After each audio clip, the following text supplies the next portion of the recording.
Les hommes n'ont jamais été autant menacés par les eaux. Depuis plusieurs années, le changement du climat intensifie les précipitations et augmente dramatiquement les risques d'inondation. Toute la France est concernée. Mais c'est à Paris que les conséquences seraient les plus catastrophiques. Aujourd'hui, une crue amplifiée par le réchauffement climatique pourrait littéralement engloutir la capitale.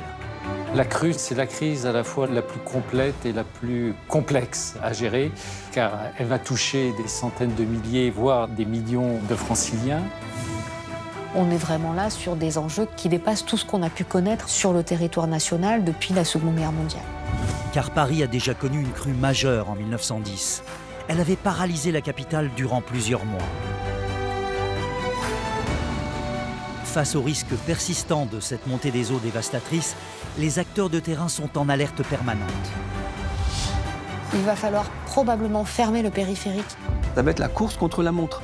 Le but, c'est de remettre en fonctionnement le RER le plus vite possible. Mais le dérèglement climatique menace aussi les 6000 km de côtes françaises. Submersion, disparition des plages. Les habitants du littoral sont en première ligne. On va avoir une vague déferlante à la manière d'un tsunami. Vous imaginez, en 10 ans, on perd 30 mètres. En 20 ans, on a perdu la plage, quoi. Il n'y a plus rien. Aucune commune n'avait connu la perte de 20% de son territoire du jour au lendemain. Du coup, les ingénieurs redoublent d'innovation pour protéger les populations de l'imminente menace. Avec l'atténuateur de houle, ça a été très clair, on a gagné 15 mètres de plage en 3 ans. C'est des maisons qui sont posées sur le sol, comme toute maison traditionnelle. Mais si un jour l'eau arrive sur ce terrain, la maison va pouvoir s'élever. Mais combien de temps nous reste-t-il encore avant qu'il ne soit trop tard? En 2100, on estime que le niveau de la mer aura augmenté probablement autour d'1 mètre. Et combien de piqûres de rappel faudra-t-il avant que nos mentalités et nos comportements changent? C'est très difficile de dire qu'au XXIe siècle, les fleuves peuvent encore déborder. Contre la mer, je ne pense pas qu'on puisse lutter. Je pense qu'il vaut mieux essayer de s'adapter, de comprendre son mode de fonctionnement. Face à l'arrivée d'un véritable déluge, vous allez découvrir comment la France se prépare et quelles technologies réussiront à nous protéger de la catastrophe.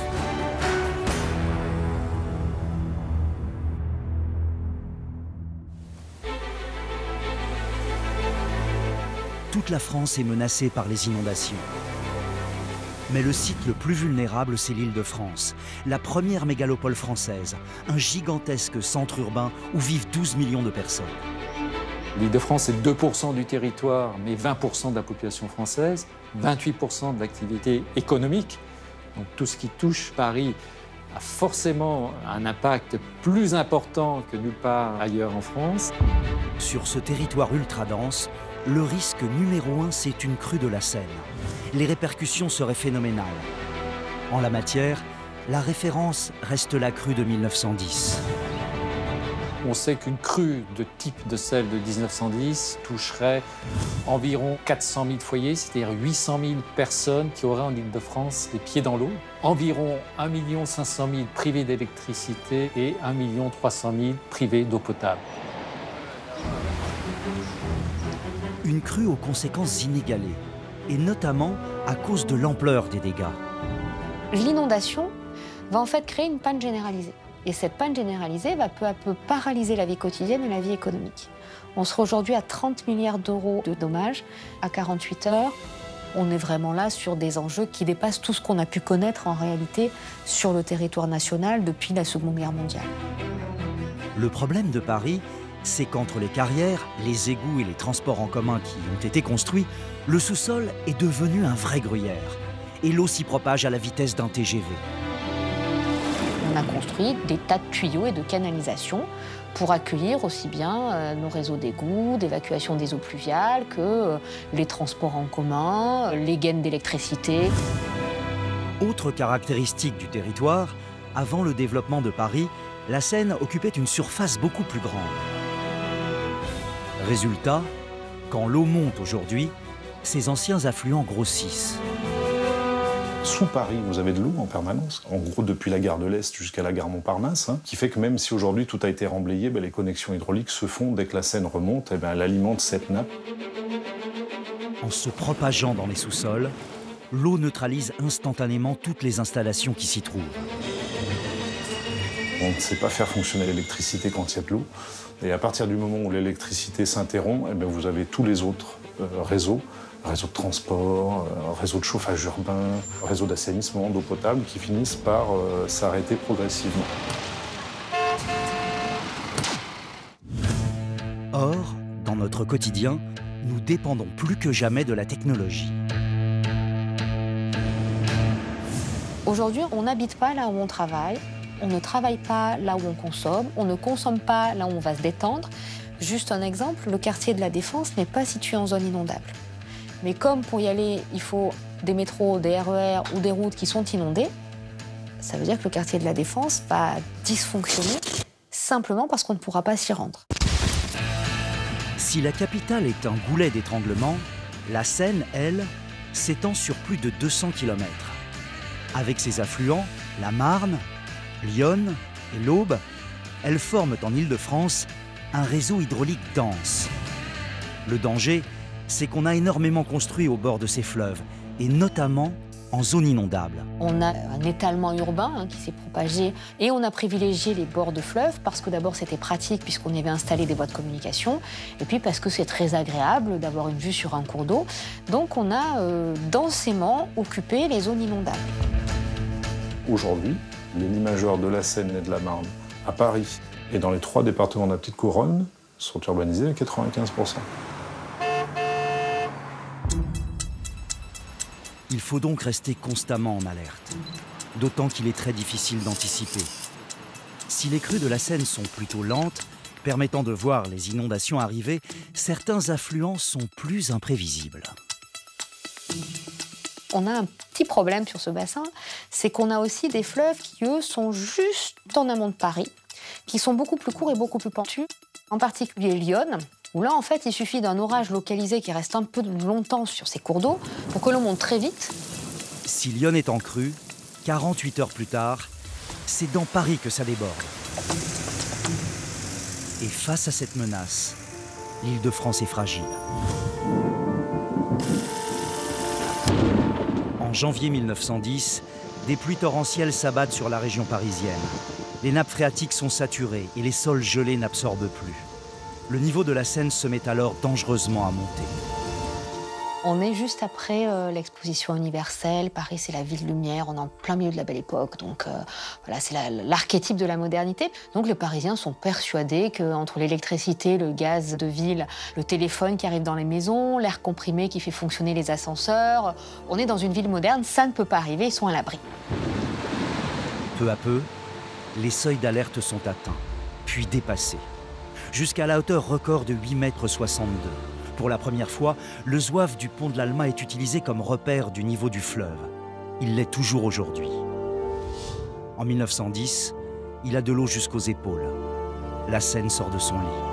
Elle va déborder dans les rues, elle va déborder aussi dans les réseaux souterrains, notamment dans le métro qui est en construction.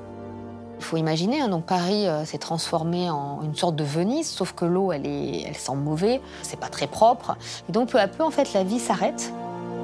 Pendant 8 jours, l'eau ne cesse de monter. On enregistre le plus haut débit jamais relevé. 2600 mètres cubes par seconde, contre 300 en temps normal. Considérer qu'un mètre cube, c'est une dizaine de baignoires. Donc globalement, le débit d'accru 1910 de 2600 mètres cubes par seconde correspond à 26 000 baignoires qui passeraient sous le pont d'Austerlitz en 1 seconde. Il faudra encore attendre 2 mois pour que le fleuve retrouve un débit normal. Contre toute attente, Paris ne déplore qu'une seule victime.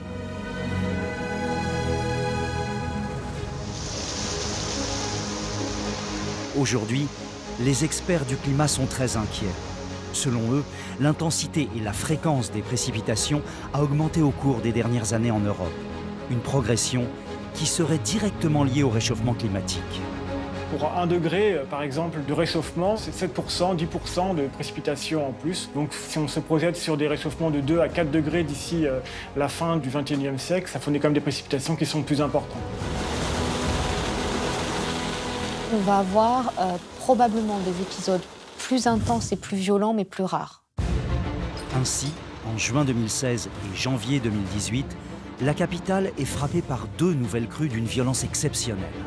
Des centaines de milliers de franciliens les pieds dans l'eau. La Seine a atteint ce soir les 6,07 mètres, un record depuis 30 ans. Serait-ce déjà un signe des effets du changement climatique ?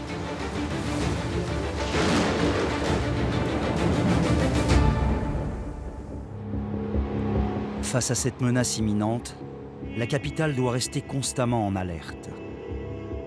Elle a donc renforcé son système de prévision des crues qui datait du 19e siècle et que l'on devait à l'ingénieur français Eugène Belgrand.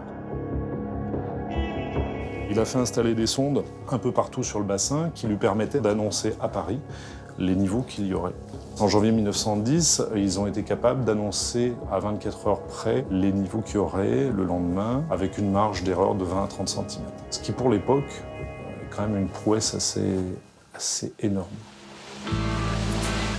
Depuis, les techniques se sont modernisées. Les informations sont désormais relevées par des machines qui surveillent la Seine en temps réel. Ces données sont ensuite traitées par Vigicrues, le service de prévision des crues. Pour réaliser son travail de prévision, Vigicrues s'appuie sur un réseau de plus d'une centaine de capteurs, ce qu'on appelle des stations hydrométriques, sur lesquelles on va pouvoir mesurer le niveau du cours d'eau et lui associer un débit, donc une quantité d'eau qui passe en un temps donné sur ce point. Ces capteurs mesurent le niveau en continu. Nous partons avec une équipe d'intervention pour découvrir ce réseau. Il faut vérifier que les capteurs ne sont pas endommagés. On a relevé les sondes pour s'assurer qu'il n'y ait pas dessus des sacs plastiques, des morceaux de bois qui seraient coincés dessus, auquel cas on prendrait beaucoup de parasites sur la mesure de vitesse.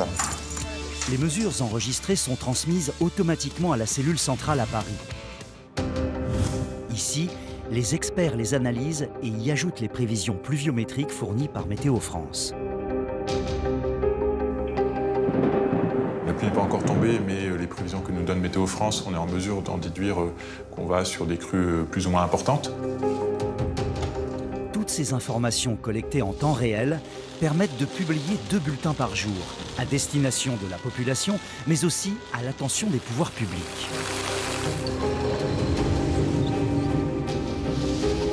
Lorsqu'on atteint des niveaux de crues importants, la mobilisation des prévisionnistes est très forte, avec une présence 24 heures sur 24, pour pouvoir intégrer les évolutions des cours d'eau les plus rapides. Immédiatement, une cellule de crise se met en place. Le réseau peut alors publier jusqu'à une dizaine de bulletins par jour. Malgré ces énormes progrès, on n'est pourtant pas capable de faire des prévisions à moins de 48 heures. Dans une ville aussi dense que Paris, les premières mesures prises par la préfecture concernent avant tout la circulation automobile. Pour nous, c'est à partir de 3,70 m, les premières fermetures de voies sur berge. À 4,30 m, on arrête la circulation sur la Seine. 4,70 m, 5,20 m, 5,90 m, on ferme d'autres tronçons à la circulation. Selon un plan qui est très clairement défini, on sait exactement à quelle hauteur d'eau il faut fermer telle voie. Il va falloir fermer le périphérique pour permettre aux véhicules de secours, là encore, de se déplacer. On va probablement fermer les ponts de Paris à la circulation. Pour assurer les transports d'urgence, il faut également à tout prix empêcher que l'eau submerge certains axes routiers. La ville utilise pour cela une technologie simple mais extrêmement efficace. Des protections amovibles que l'on appelle des bâtards d'eau, qui s'installent en quelques minutes et sont capables de retenir l'énorme pression de l'eau. Mais la technologie ne fait pas tout. Les renforts humains sont également essentiels. Rien que sur l'agglomération de Paris et la Petite Couronne, on a 8500 sapeurs-pompiers disponibles, prêts à intervenir. On a les forces de police, c'est en gros 23 à 24 000 policiers. Et puis, on a le dispositif Sentinelle, c'est 10 000 militaires en France. Et ces 10 000 militaires basculeraient de la mission Sentinelle à la mission gestion des crues. Mais un autre problème se pose, celui de la gestion des déchets. En 1910, la gestion des déchets a été un petit peu compliquée. On a des cartes postales assez incroyables. On voit des soldats du contingent qui jettent les déchets dans la Seine et les Parisiens regardent. Aujourd'hui, évidemment, ça serait plus possible. Donc là, on est évidemment sur non pas une commune, mais plus de 400 communes qui vont se retrouver à évacuer des volumes absolument colossaux. On sait qu'on a des usines de traitement qui, à partir d'une certaine hauteur d'eau, pourraient être impactées. Ce qu'on mettrait en place alors, c'est à travers la flotte de camions dont disposent les usines de collecte des déchets, c'est emmener ces déchets sur d'autres usines qui peuvent être à 20, 30 ou 40 km de Paris et qui auront la capacité de traiter les déchets parisiens.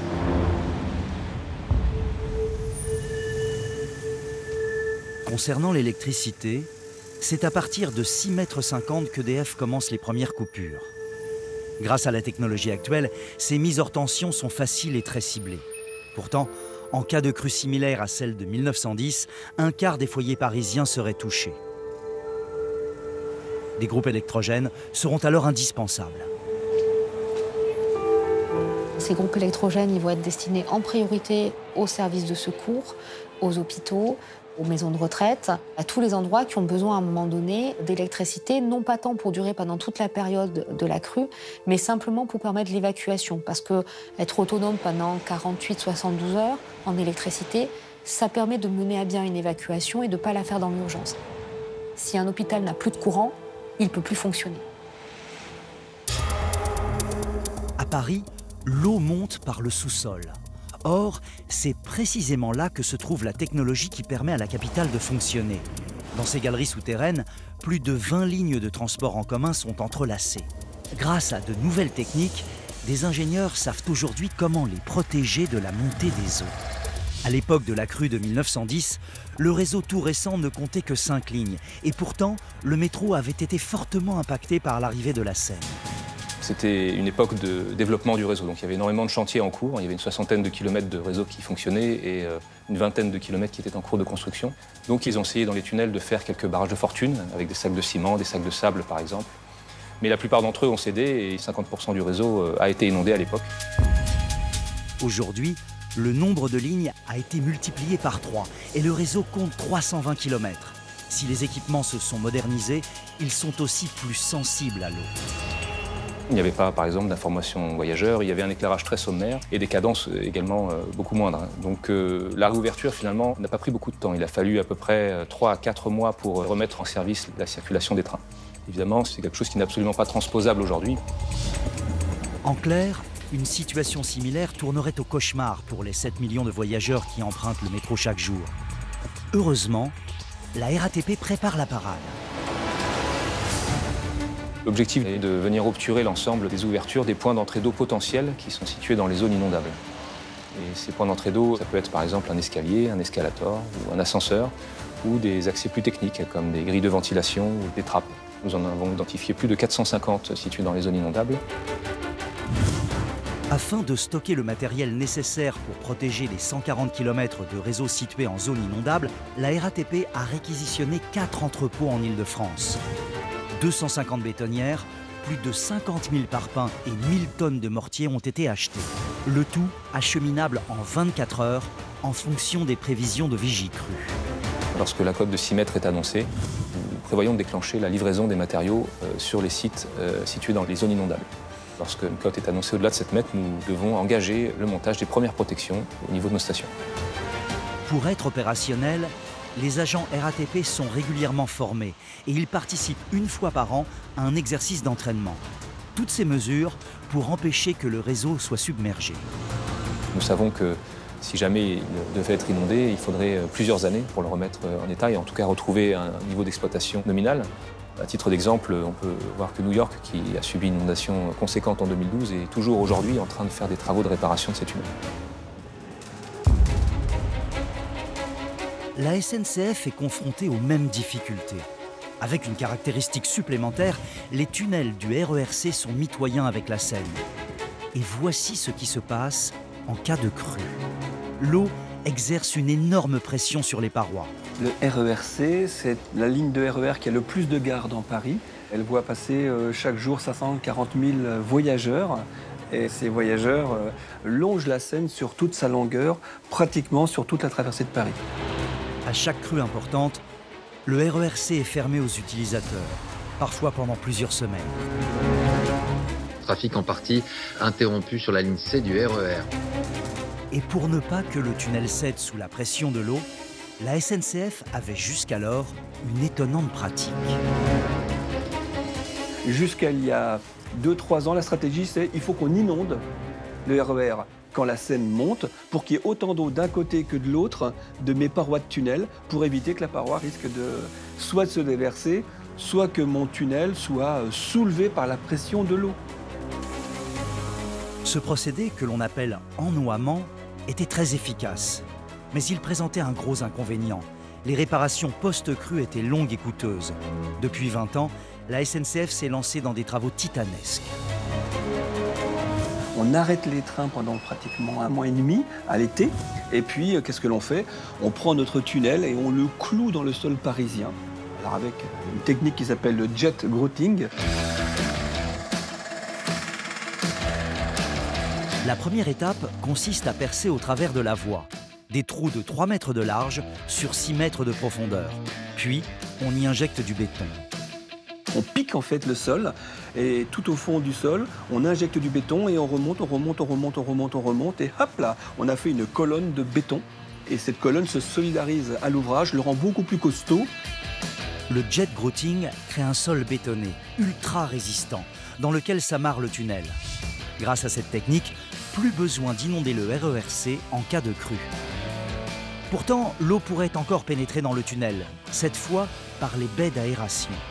Du coup, la SNCF a mis au point un procédé similaire à celui du métro.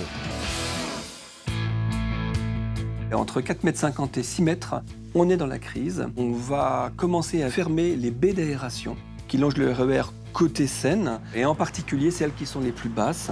Les plus basses se trouvent à l'altitude de 5,75 m. Pour ne pas être pris de vitesse, l'opération commence quand les 4,75 m sont atteints.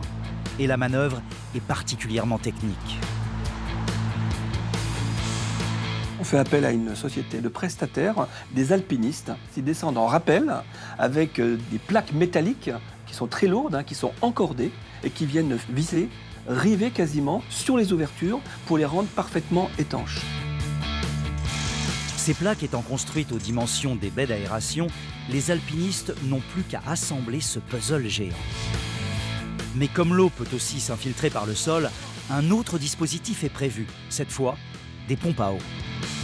On récupère toute l'eau qui passe son temps à s'infiltrer dans l'ouvrage, on le pompe et on le recrache dans la Seine. Retour à l'envoyeur. On a fait un petit calcul, elles sont en capacité de recracher jusqu'à 10 000 m3 chaque heure dans un phénomène de crue. 10 000 m3, c'est 3 piscines olympiques que l'on rejette dans la Seine toutes les heures. L'ultime action est envisagée quand la Seine dépasse la barre des 7 mètres. Il faut alors empêcher l'eau de pénétrer par les extrémités du tunnel afin de sauver les équipements électriques. On monte de chaque côté une paroi, on appelle un bâtard d'eau. Si vous considérez le tunnel, on va mettre dans le tunnel un bouchon.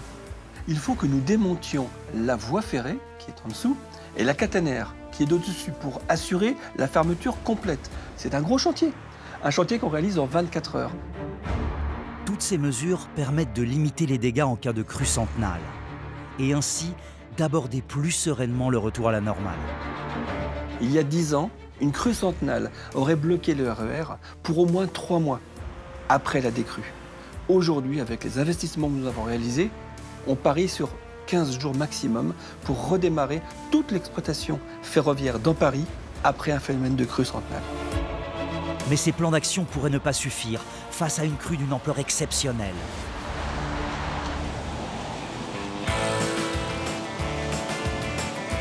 Dès 1910, des projets totalement fous ont été envisagés, à commencer par le détournement de la Seine pour éviter Paris.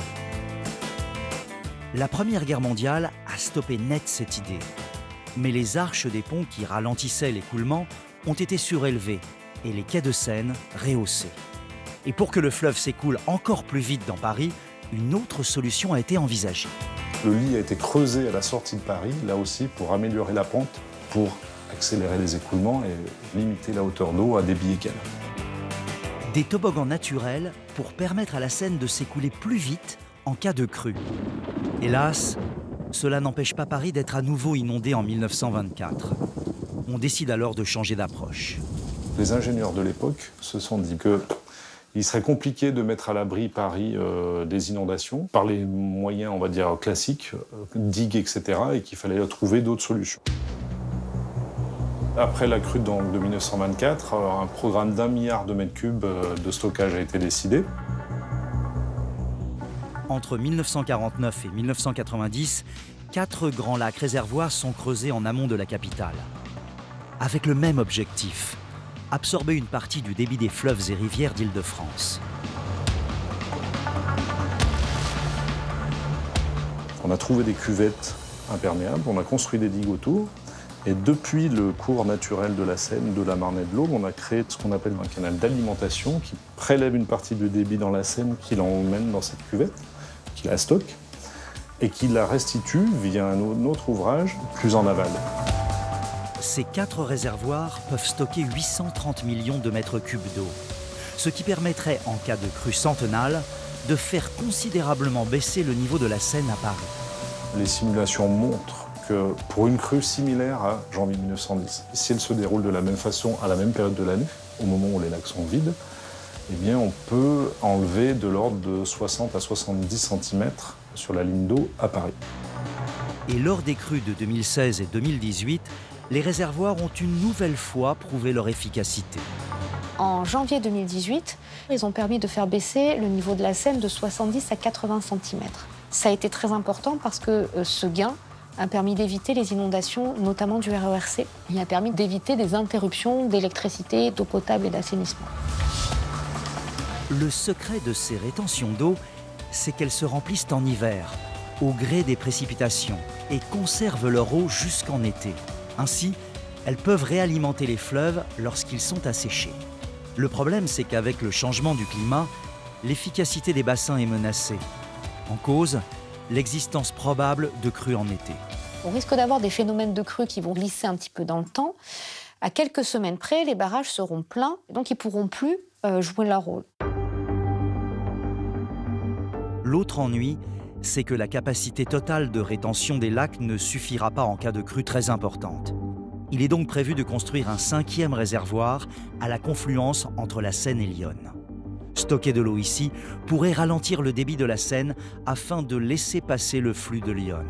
Donc l'objectif du projet, ça serait de créer des casiers, donc en gros des bassines géantes, si vous voyez, qui permettraient par un système de pompage de stocker pour le projet complet de l'ordre de 55 millions de mètres cubes, ce qui compléterait le dispositif de protection actuel en limitant de 40 cm supplémentaires la ligne d'eau à Paris.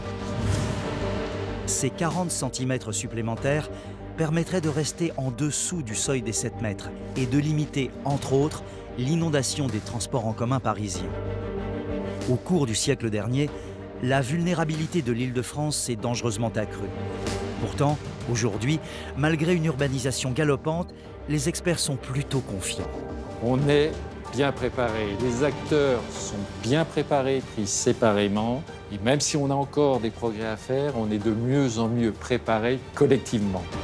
Toutes ces mesures seront-elles suffisantes à l'heure du réchauffement climatique ?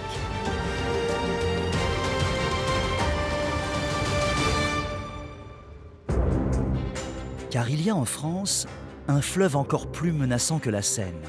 C'est le Rhône. Long de 800 km, il prend sa source en Suisse, dans un glacier. Avec les pentes des Alpes, son débit est particulièrement puissant. Le Rhône est un des fleuves les plus puissants du monde. Légèrement moins puissant que le Nil, mais très puissant. Le débit de la crue centenale du Rhône, c'est 11 500 mètres cubes par seconde. 11 500 mètres cubes, soit l'équivalent de 4 piscines olympiques qui s'écoulent chaque seconde. Une situation particulièrement dangereuse dans le sud de la France, quand le Rhône s'approche de la Méditerranée, car s'y ajoute la spécificité du climat. En milieu méditerranéen, on a essentiellement des crues éclairs qui sont liées donc à des pluies importantes, des orages. Beaucoup d'eau tombe sur des surfaces très restreintes, avec en plus des cours d'eau qui sont très pentus. L'eau monte très vite, mais diminue très vite. C'est un risque majeur parce que les gens risquent d'être emportés par ces crues, donc on a souvent des morts. En 2002, il a plu 600 mm sur les Cévennes en moins de 24 heures et 300 mm en moyenne en fait, sur l'ensemble du département du Gard. C'est considérable. Un tronçon du fleuve est particulièrement exposé. Sa vallée est située juste avant la ville d'Arles. et elle abrite 110 000 personnes. En traversée d'Arles, vous avez en fait le Rhône qui se rétrécit. Il fait 400 mètres de large en amont d'Arles et en traversée d'Arles, en fait, il va se rétrécir à 150 mètres. Comment ça va se traduire en crue? On va avoir une accélération des vitesses, on va avoir les niveaux qui vont augmenter en amont. Et donc ça va provoquer des débordements généralisés entre Beaucaire et Arles, créer des brèches très massives. En clair, c'est un véritable goulet d'étranglement. Et en cas d'inondation grave, des milliers de mètres cubes d'eau débordent sur les berges juste avant Arles. Ce qui arrive en 2002, quand le Gard connaît des chutes de pluie records. Qu'est-ce que vous avez trouvé, madame? Oh non, plus rien. C'est le voisin et la famille qui nous a dit qu'il faut évacuer, la digue elle va lâcher. Ces inondations destructrices font une vingtaine de victimes. Un lourd bilan qui s'explique par un autre facteur. À beaucoup d'endroits, les digues censées protéger les habitants ont rompu. Alors une digue qui n'est pas entretenue, sous la pression de l'eau, elle va céder. Et là, au lieu d'avoir de l'eau qui monte doucement, on va avoir une vague déferlante, à la manière d'un tsunami. Donc si votre digue fait 5 mètres de haut, vous avez une libération brutale en fait, de l'eau avec une vague de 5 mètres. Et c'est elle qui va créer des victimes et l'eau va s'engouffrer avec une vitesse impressionnante. Si les digues ne résistent pas, c'est qu'elles sont anciennes et majoritairement faites en terre. Une digue en terre classique, correctement conçue, ne peut pas supporter un déversement parce que quand vous avez l'eau qui va passer en fait sur la digue, ça va provoquer une érosion qui va se propager depuis le côté terre jusqu'au fleuve. Et voici ce qui arrive quand l'eau franchit ce genre de digue. Elle en érode la partie extérieure, qui finit par s'effondrer. Quand l'eau passe par-dessus, vous avez des vitesses de l'ordre de 4 à 5 mètres par seconde. La terre, ça résiste à des vitesses en fait, de 1 à 2 mètres par seconde. Il a donc fallu fabriquer une construction capable de faire face à cette énorme pression du Rhône. Les ingénieurs optent pour un modèle ultra novateur, très peu utilisé en France. Une digue que les experts appellent résistante à la surverse.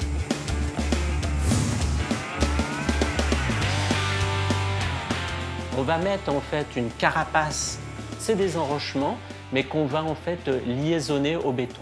Et donc, quand le fleuve va passer, en fait, va déborder sur la digue, il va venir se déverser sur cette carapace, et donc la digue va être intacte. Avec cette carapace en béton, les nouvelles digues du Rhône sont calibrées pour résister à une crue millénale. Une crue tellement importante qu'elle n'a qu'une chance sur 1000 de se produire chaque année. L'autre atout de ces digues, c'est qu'elles sont équipées d'un dispositif innovant pour lutter contre l'érosion interne. Il s'agit d'un géotextile qui permet d'éviter l'infiltration de l'eau dans la structure de la digue. Le filtre retient les matériaux et donc laisse passer l'eau. Donc on peut avoir une digue qui localement va fuir, mais les matériaux ne sont pas entraînés. Et donc la digue ne va pas se déstructurer et c'est ça qui va empêcher en fait la formation de la brèche.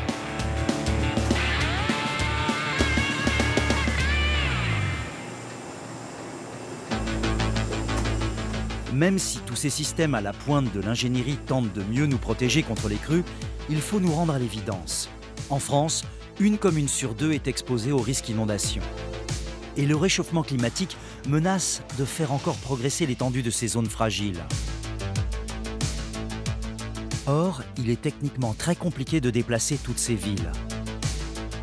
Alors, il faut donc les adapter le plus possible au risque inondation.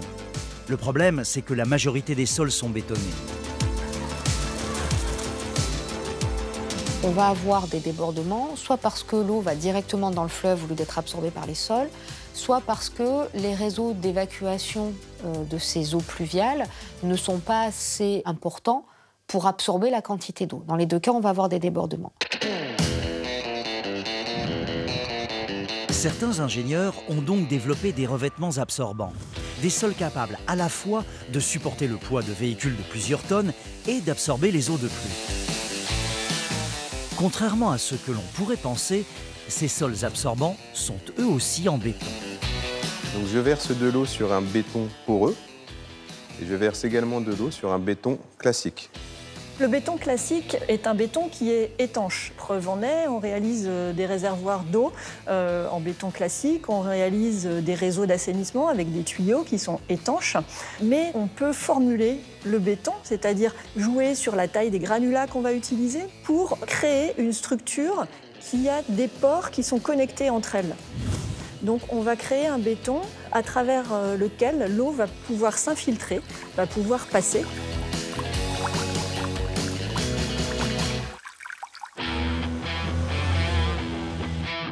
Pour la ville, il existe un second modèle de béton que l'on trouve sous la forme de pavés séparés par des écarteurs. Ces écarteurs vont permettre de monter les pavés les uns à côté des autres, mais en s'assurant de créer toujours un joint suffisamment large pour qu'on puisse le remplir d'un matériau qui va lui laisser passer l'eau. Un gravillon qui va permettre à la pluie de passer à travers et donc d'éviter de s'accumuler en surface. Ces pavés à joints larges permettent de créer jusqu'à 10% de surface perméable. Mais une fois que l'eau est absorbée par ce béton, il faut créer un ouvrage supplémentaire pour pouvoir la stocker. On va créer une structure de stockage, par exemple dans la structure de chaussée, pour servir de bassin tampon et réguler les effets de la pluie. C'est-à-dire que la pluie va tomber, s'infiltrer à travers le revêtement pavé et se stocker dans le réservoir qu'on aura créé en dessous pour ensuite se vidanger à débit contrôlé.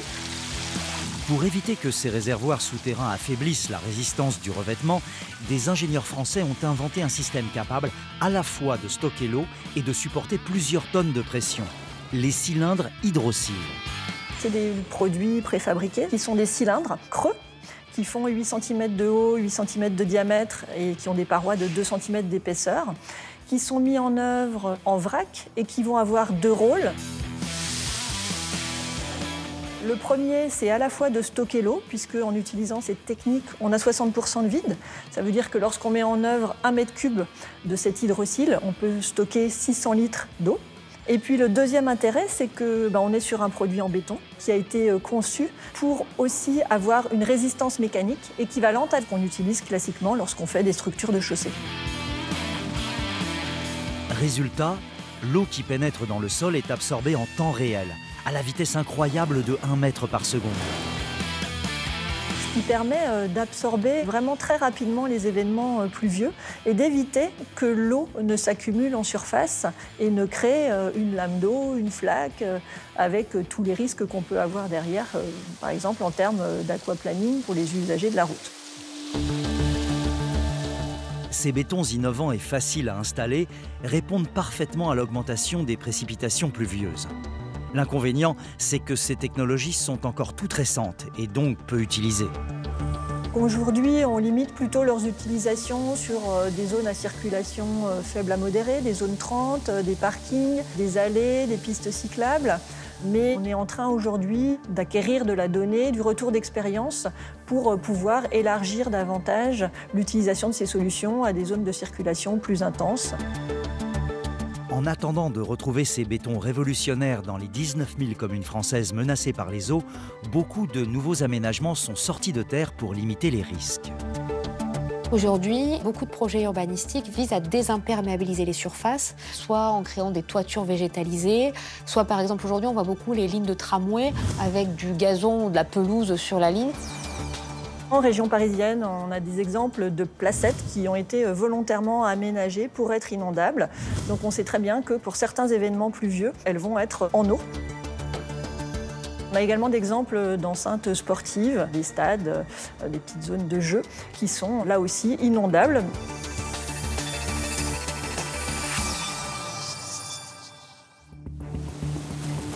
Mais le bouleversement du climat a bien d'autres conséquences que les précipitations et les inondations. Il fait monter le niveau des mers. Et avec ses 6000 km de côte et ses 6 millions d'habitants installés sur le littoral, la France est l'un des pays les plus menacés. En près d'un siècle, ce sont 40% de personnes en plus qui ont choisi de vivre sur nos côtes. La densité y est même devenue supérieure à la moyenne de la France. Le littoral est de plus en plus attractif parce qu'il reste bien sûr très agréable d'y vivre pour des permanents, mais aussi beaucoup pour des résidences secondaires. Et puis aussi beaucoup d'Européens qui, eux, n'ont pas toujours la chance d'avoir le littoral, et en plus un littoral ensoleillé. Donc tout le monde se rue sur une demande littorale.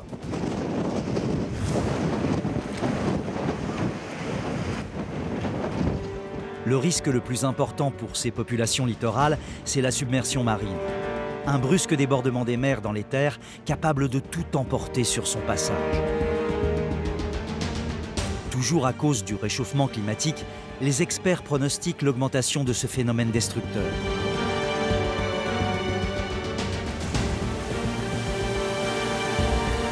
La grande alerte en la matière intervient en 2010 et elle s'appelle Xynthia.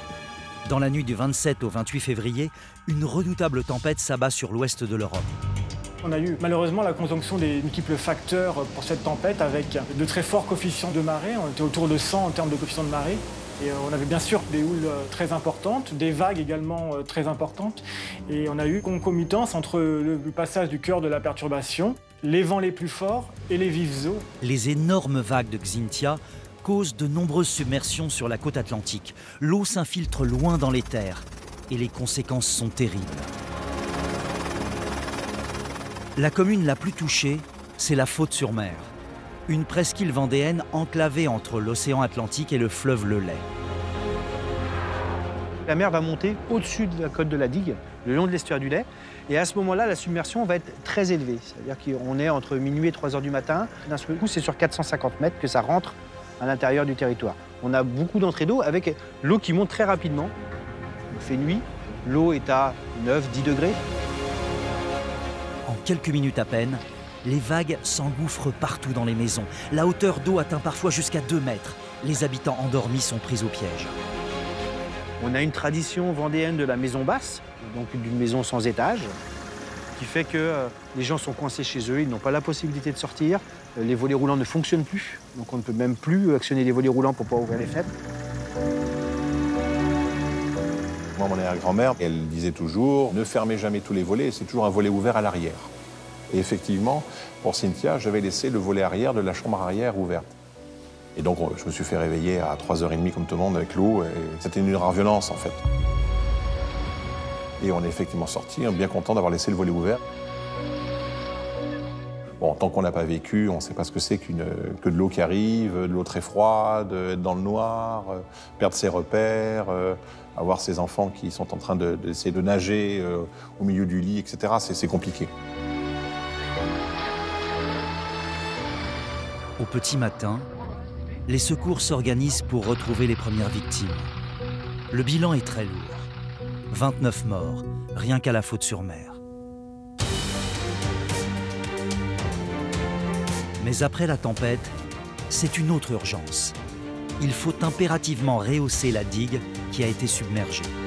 On a choisi de prendre une cote qui est 5,10 m, qui correspond, entre guillemets, à un événement Xynthia en 2100, en prenant en compte l'augmentation du niveau de la mer, de façon à se préparer au moins sur une durée assez longue et de ne pas trop rehausser quand même les ouvrages, parce qu'une digue, ça a une durée de vie, entre guillemets, tous les 25 ans.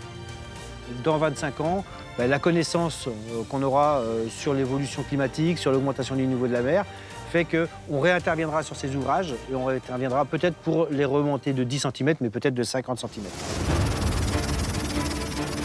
Juste en face de la Faute-sur-Mer, l'île de Ré a également été frappée par Xynthia. En grande partie submergée par les eaux, l'île a été également coupée en deux. En cause, la rupture d'une digue censée protéger la partie sud des terres. Quand arrive Cynthia, elle tape sur une digue qui est en mauvais état. Donc derrière, la digue est coupée.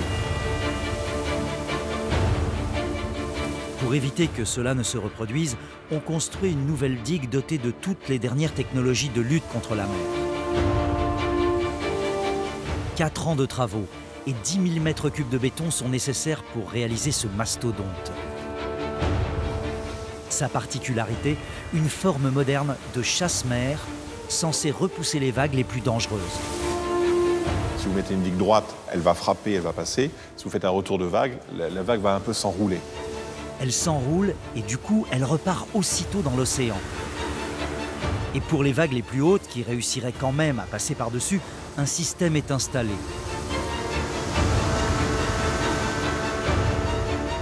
L'eau est récupérée derrière la digue et presque instantanément renvoyée à la mer.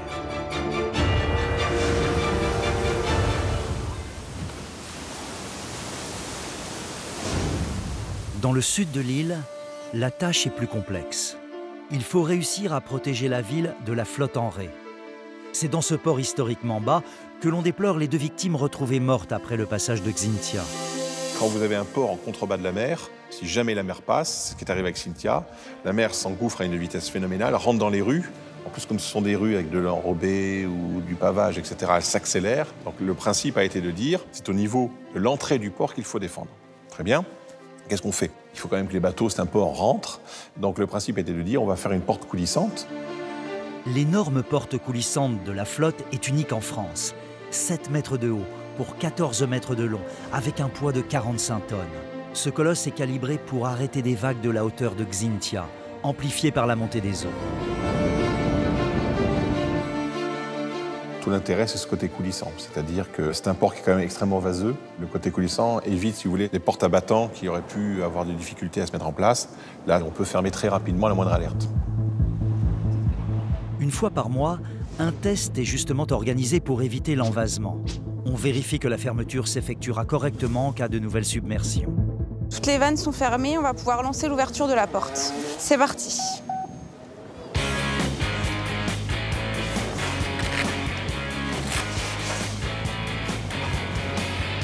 Le problème, c'est que cette porte est alimentée électriquement. Donc en cas de panne électrique, on peut commander la porte avec un groupe électrogène et vraiment en cas de désastre et de panne de ce groupe électrogène, on peut manœuvrer la porte à l'aide de cabestans et d'un groupe hydraulique et fermer donc la porte manuellement à l'aide de boutes et de cordes qui vont s'enrouler autour des cabestans de l'autre côté de la porte.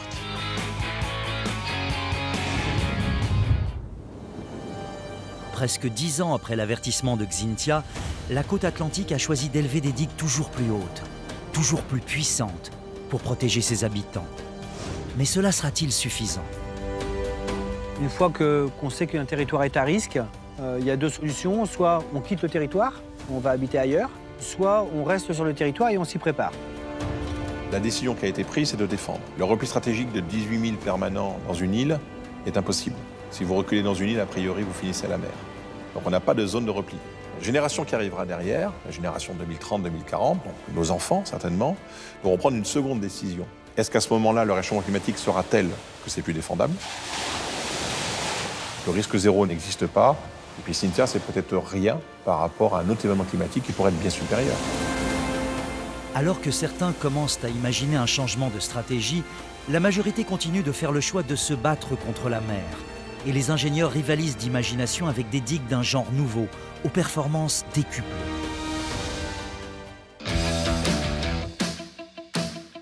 Nous sommes allés les rencontrer dans le nord de la France, à Calais pour être précis. Le premier port français de voyageurs prévoit que son trafic augmente de 40% d'ici 2030. Il faut donc agrandir pour accueillir tous ces nouveaux passagers.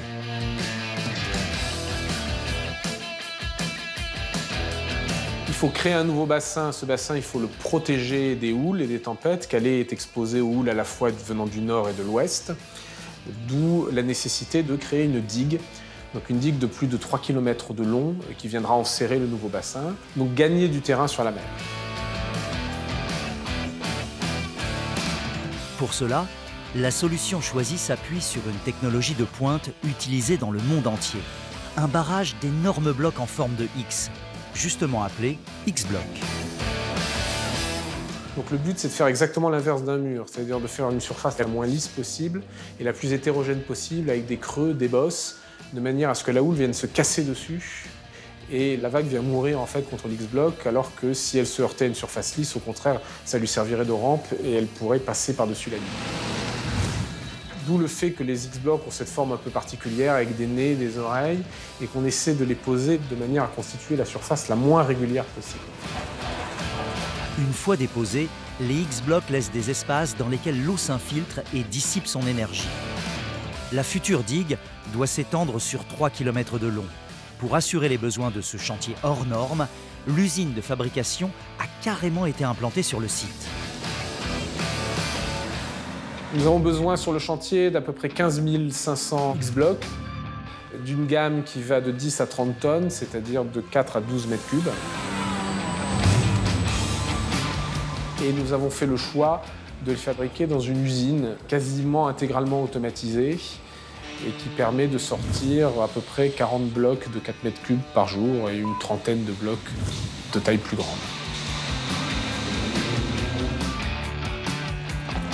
Pour transporter ce genre de masse, les camions sont équipés de châssis spéciaux. Quant à la pose, elle est réglée au millimètre, tandis que le chauffeur est assisté par ordinateur. Sa pelle est munie d'une caméra acoustique donc, qui lui permet de voir les blocs, y compris sous l'eau. Ça lui donne une image qui ressemble à une image d'échographie. Donc il lui permet déjà de voir le bloc et de voir le bloc dans son environnement pour pouvoir le poser. Et le bloc lui-même est instrumenté. Avec le guidage du GPS, tous ces points, c'est des points de réception qui ont été faits sur les blocs qui ont été posés, pour voir s'ils sont à la bonne cote. Ce n'est pas fait au pif. Il y a un capteur qui est une espèce de gyroscope et de GPS, c'est-à-dire qu'il donne au chauffeur la position du bloc et son orientation dans l'espace. Et il a devant lui le plan de pose, et quand le bloc arrive à la bonne position, le bloc passe du rouge au vert. Grâce à ce plan de pose minutieux, les X-Blocs constituent une sorte de jeu Tetris géant. Résultat, même en cas de tempête, rien ne peut bouger. Ceux qui sont posés au fond de la mer, le plus au pied du talus, sont tous posés dans la même direction. Mais à partir de la deuxième couche au-dessus, au contraire, ils doivent être posés volontairement de manière totalement désorientée les uns par rapport aux autres. Et chacun doit, pour sa stabilité, toucher 3 voisins, de manière à ce qu'ils se bloquent les uns les autres.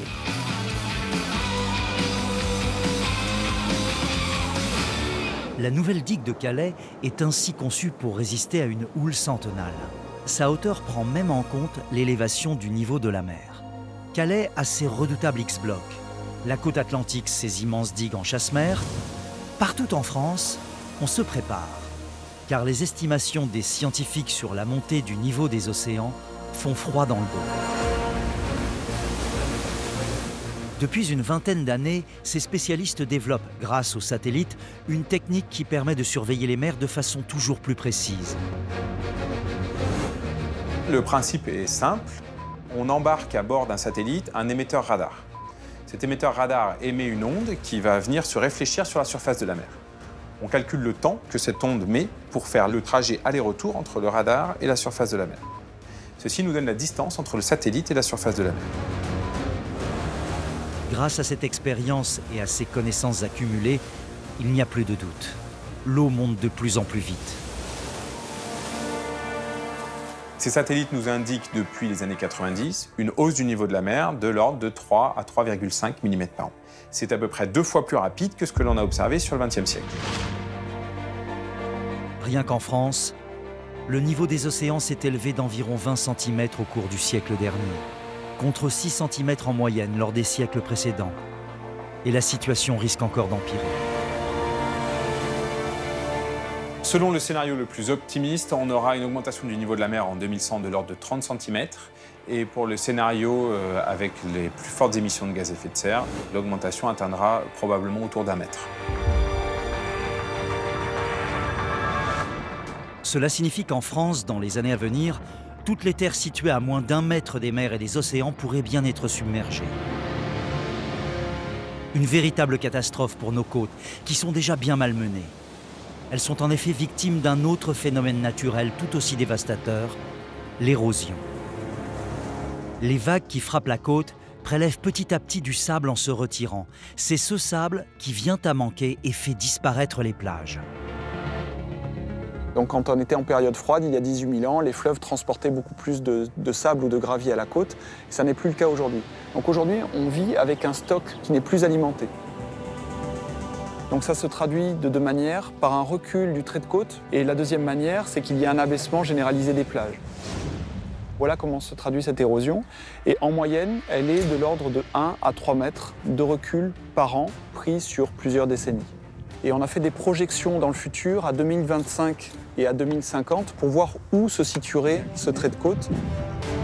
En Aquitaine, le trait de côte pourrait ainsi reculer par endroits de 50 mètres. Si le phénomène touche déjà un quart du littoral français, c'est bien cette côte atlantique et ses 230 km de plage de sable fin qui est la plus exposée. Des prévisions particulièrement pessimistes à cause des effets du réchauffement climatique. Les modèles indiquent que l'érosion va augmenter du fait de la hausse du niveau de la mer, car les vagues vont atteindre des niveaux plus élevés sur les plages et sur les falaises, et donc vont pouvoir éroder des zones des falaises et des plages qui n'étaient jusqu'à maintenant pas érodées. Pour ne rien arranger, les tempêtes plus violentes vont elles aussi avoir un impact sur l'érosion. L'énergie due au houle, qui se traduit par un déferlement des vagues sur la côte, est de plus en plus proche de la côte. Et donc l'impact mécanique des vagues, étant de plus en plus proche de la côte, retire de plus en plus de matériaux, de sédiments, de sable ici, depuis les plages vers le large.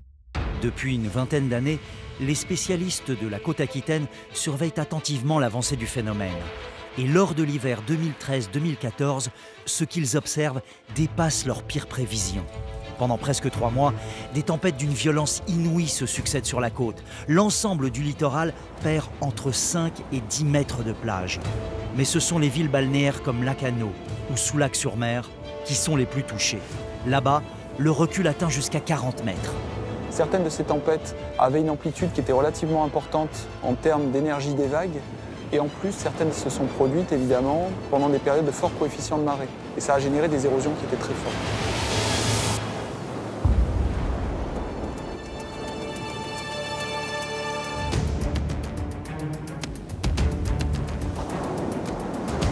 À Lacanau, c'est l'avenir même de la station qui est en jeu.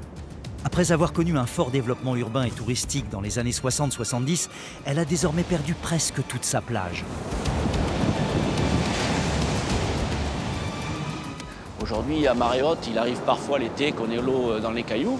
Mais c'est vrai que gamin, il fallait faire à marée basse 250 mètres à pied pour aller à l'eau. C'est pas nouveau, ça fait des dizaines d'années que ça dure. Après, la prise de conscience, elle a été collective à partir des tempêtes de 2014, puisqu'on a eu plus de 20 à 25 mètres de recul sur un seul hiver. Mais alors, comment faire face? Est-il encore possible de recréer une plage? En tout cas, une ville en France a réussi. 7, sur la côte méditerranéenne. La plage du Lido de Thau, une bande de sable de 12 km enserrée entre la Méditerranée et l'étang de Thau, est elle aussi victime de l'érosion. En moyenne, on perdait 1 mètre par an de largeur de plage, avec, dans les endroits les plus critiques, les plus proches de la ville de Sète, des pointes à 3 mètres de perte de plage par an. Donc vous imaginez, en 10 ans, on perd 30 mètres, en 20 ans, on a perdu la plage, quoi. Il n'y a plus rien. Avec les 20 dernières années, la plage est passée de 60 mètres de profondeur à pratiquement plus rien, de 3 à 4 mètres à peu près.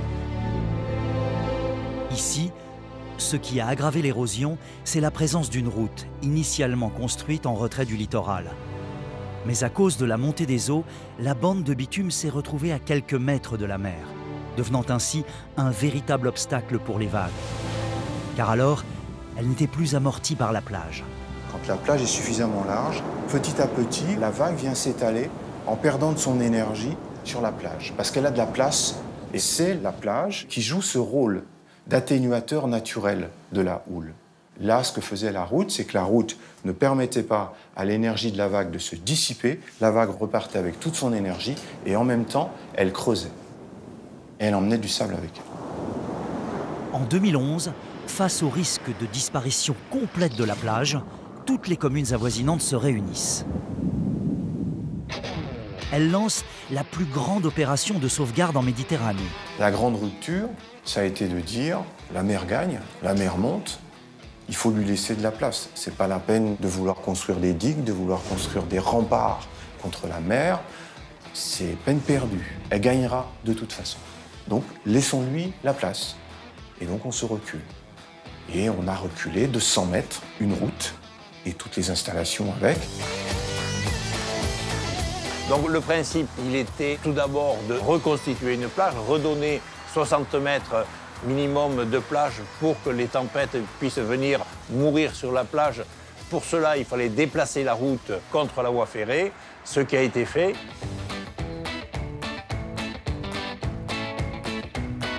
Ces 100 mètres gagnés libèrent de l'espace pour la formation d'une dune. Celle-ci constituera une réserve pour les vagues qui pourront y prendre et y rapporter du sable sans éroder la plage. Et pour la renforcer, on plante des piquets en bois qu'on appelle ganivelles. Les ganivelles, on les a disposées en casier, donc c'est des rangées longitudinales sur 12 km, et des refends transversaux qui font des casiers. Et le sable est venu naturellement s'emprisonner dans ces casiers. Alors que quand on a mis les ganivelles ça fait 1,20 m, 1,50 m de haut. Aujourd'hui, les ganivelles, elles sont sous le sable. Derniers éléments de stabilisation de la dune, on ajoute aussi des végétaux. L'Oya, le chien dans des sables, sont des plantes qui ont la particularité d'avoir un système racinaire qui est très prolixe, très profond et qui se diffuse beaucoup. Et c'est ce système racinaire qui vient fixer le sable. Mais les ingénieurs ont un problème. Sur toute une portion du Lido, impossible de reculer la route coincée par la voie ferrée. Ils utilisent alors un dispositif invisible depuis la plage. L'atténuateur de houle est redoutable pour réduire la force des vagues et donc en finir avec l'érosion. C'est en fait un système de digue totalement immergé, mais au lieu d'être une digue en enrochement, c'est une digue en sable. Alors évidemment, le sable, il est contenu dans une grosse chaussette en géotextile. Et cette digue-là, elle est immergée à 4,50 m de profondeur, à 350 mètres au large. C'est une distance qui n'a pas été calculée au hasard.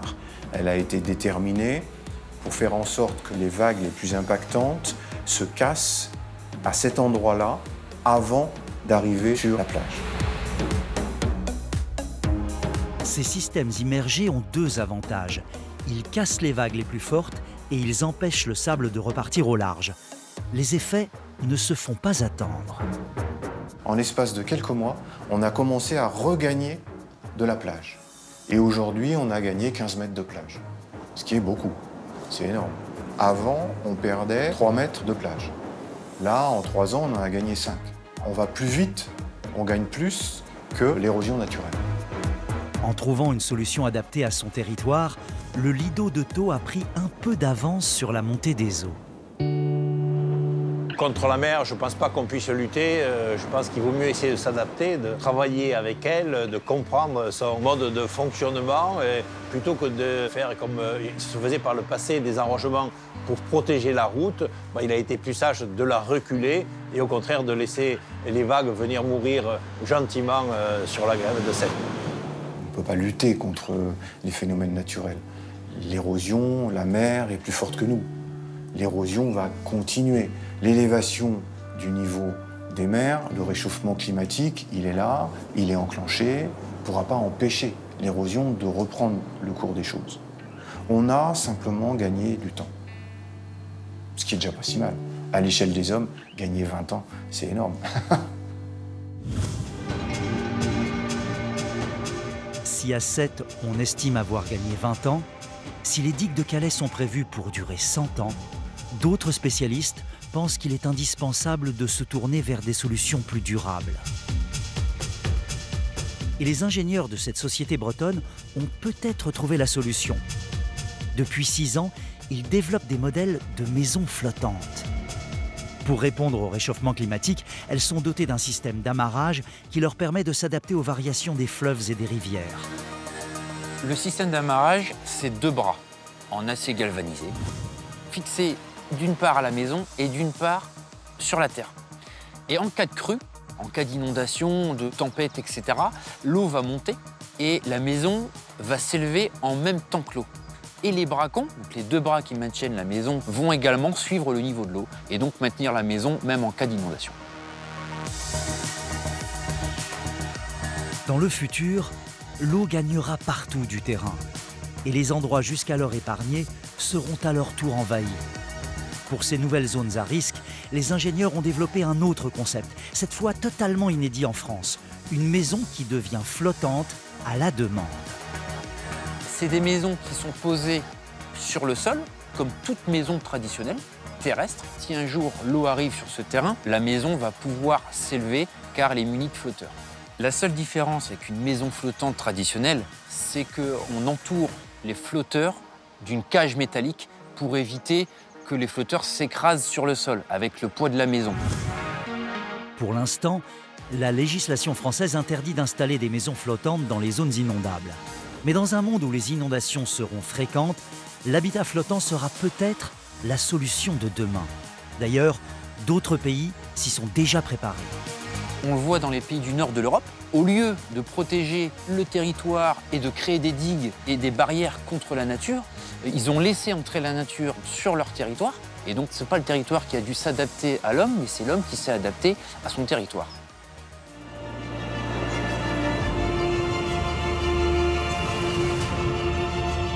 Face au réchauffement climatique, les hommes résistent ou s'adaptent quand ils le peuvent ou quand ils n'ont plus le choix. Dans cette course contre la montre, les connaissances des chercheurs et le savoir-faire des ingénieurs français permettent de gagner un temps précieux. Des bâtards d'eau totalement étanches, des murs en forme de chasse-mer, des digues résistantes à la surverse et des X-blocs géants forment un arsenal de technologies efficaces destinées à protéger les Français. Mais cela suffira-t-il ? Car même si nous réussissons à réduire les émissions de gaz à effet de serre, le niveau des mers continuera à monter pendant encore plusieurs siècles.